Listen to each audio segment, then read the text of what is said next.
For nearly his entire career, James Cameron hasn't just made movies, he's created landmark cinematic achievements. From Terminator 2 Judgment Day's groundbreaking use of special effects, Titanic essentially closing the book on the type of grand epics that studios used to make, and Aliens shifting the horror franchise into a more action-focused direction with just its second iteration. There's a reason he's a filmmaker who has had the highest-grossing movie ever multiple times. Cameron's films are almost always grand, innovative, and push the limitations of what movies can actually do.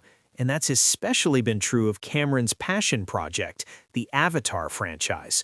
2009's Avatar was a visually stunning work that felt like it actually took the audience to the planet of Pandora. 13 years later, Cameron improved this series in every possible way with 2022's Avatar, The Way of Water, a blockbuster that made the narrative even more compelling and the visuals even more remarkable. Only 3 years later, Cameron unveils Avatar: Fire and Ash, which was filmed at the same time as The Way of Water, and Cameron himself has said that these two films were originally going to be just one movie. Unlike so many of Cameron's films, Fire and Ash doesn't feel like the same gargantuan jump in quality and technical achievement that we've come to expect from him. That's not to say that this third Avatar film isn't a high-quality, impressive success. It certainly is. But it is fascinating to see a movie from Cameron that doesn't have that huge leap, one that starts to feel a bit derivative of what we've already seen in this franchise. More Jake Sully, more Spider, more Paya Khan. After the events of The Way of Water, the Sully family is still grieving the death of Neteyam, the son of Jake Sully and Neytiri. Both parents are handling their grief in entirely different ways. Neytiri is more distrustful of humans than ever, particularly having a hard time with Spider living amongst their family. However, Jake knows that the human RDA forces that are trying to colonize Pandora, as well as Colonel Miles Quaritch, aren't going to stop, and he begins gathering guns from the wreckage of their last conflict. Meanwhile, their other children are having their own struggles, as their adopted daughter Kiri feels like she's getting further away from Awa, the guiding force and consciousness of Pandora, while their son Loak worries that his father blames him for the death of Neteyam. Even though the Sully family, now part of the aquatic Metkayina clan, is worried about what the humans on Pandora might be planning next, their biggest threat might be the Mangkwan clan, also known as the Ash People.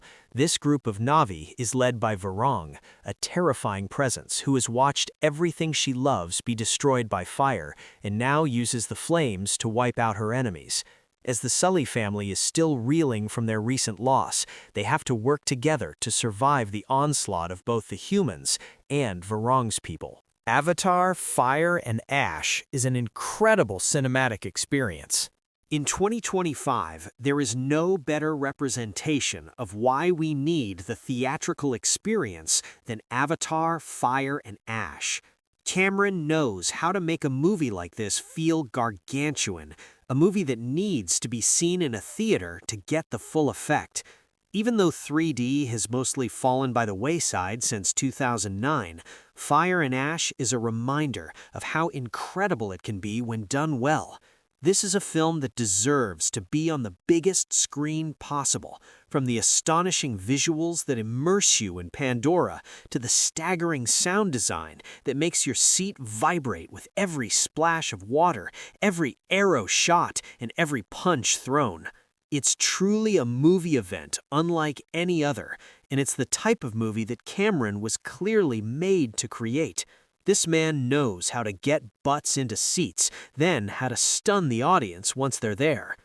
While Cameron wrote the first Avatar by himself, he smartly brought a great group of collaborators to work on the story and screenplay for both The Way of Water and Fire and Ash, and the difference is clear. Cameron wrote the screenplay with Rick Jaffa and Amanda Silver, who get a story credit with Josh Friedman and Shane Salerno. These two films have brought a richness and depth to this world that was needed after the first one, and Fire and Ash continues to flesh out this world significantly, answering questions that were left lingering from the last film, while making us even more curious about what else is within this world.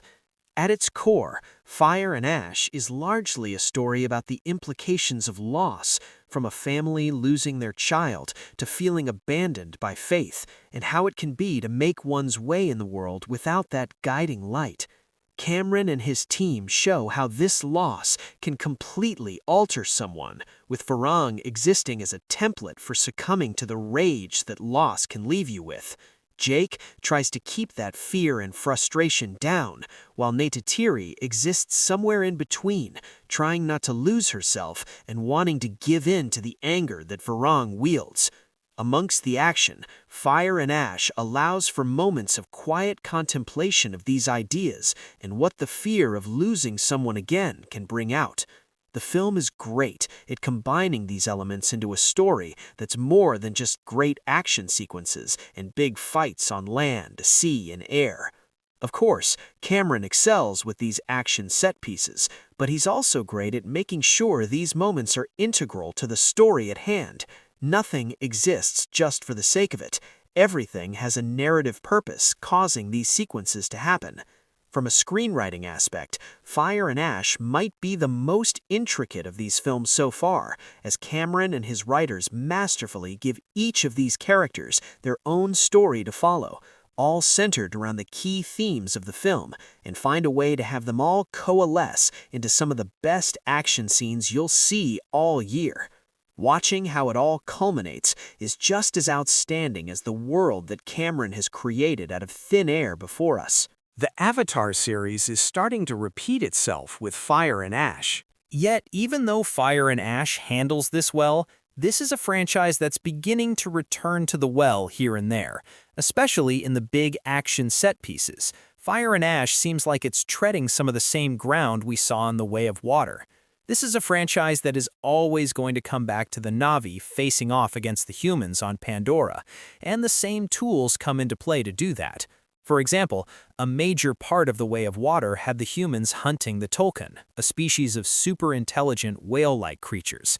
How this story plays out might have some new wrinkles to it, but it doesn't veer too much from what the last film did either. There are plenty of moments like this throughout, where even though the story often maintains its excitement, the repetition is starting to show. And for those who thought The Way of Water had too much Spider, I've got bad news for you. It's a bit odd how much the stakes of the film rely on Spider's champion, and how crucial he is to so many of these storylines. It's slightly disappointing how much of this series is coming down to being about the most primary human left on Pandora, and Spider often is more of a way to move the story forward than an actual character. Spider exists more as a symbol for what Pandora could mean for humans, but as a living, breathing person, he gets lost in the mix. The greatest addition to the Avatar world, though, is the introduction of Varang, a monstrous character that gives this world the villain it needs. Oona Chaplin is phenomenal in this role, and it's impossible to take your eyes off her. Varang does what any new character should do to a franchise, as she heightens this entire world and the characters within it. She brings out new fury in the Sully family, gives Colonel Quaritch a potential tool to take out Jake Sully, and her existence brings a level of uncertainty and danger to this narrative that breathes fresh life into Avatar 3 films in. At this point, it's great to see the Sully family settling back into these characters. Saldaña continues to prove that Neytiri might be her best character, as we can feel the righteous anger still emanating from her after the loss of her child. She's entirely right to hate the humans that have hurt her over and over, and it's always fantastic to watch Saldaña bring this character to life. Worthington has truly grown into Jake Sully over the years, playing him as both a fierce warrior who wants to protect his family and clan, mixed with being sort of a lame dad. Yet watching these two together is often as thrilling as the action sequences.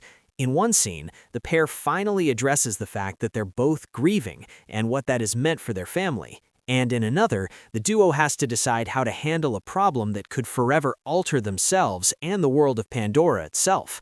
Because of Saldaña and Worthington's performances, these moments make some of the most enthralling and captivating scenes of fire and ash. This third Avatar film might not have the groundbreaking impact of the first film or the vast improvement that The Way of Water had over what came before it, but Fire and Ash is still an exceptional movie-going experience that proves there's still plenty of gas in this tank. This newest Avatar entry might show that history is repeating itself and the franchise could start spinning its wheels, but Cameron and his team give plenty to explore in the world and open up to in future installments. Fire and Ash proves yet again that no one is making action films, and films in general, quite like James Cameron. Avatar: Fire and Ash comes to theaters on December 19th.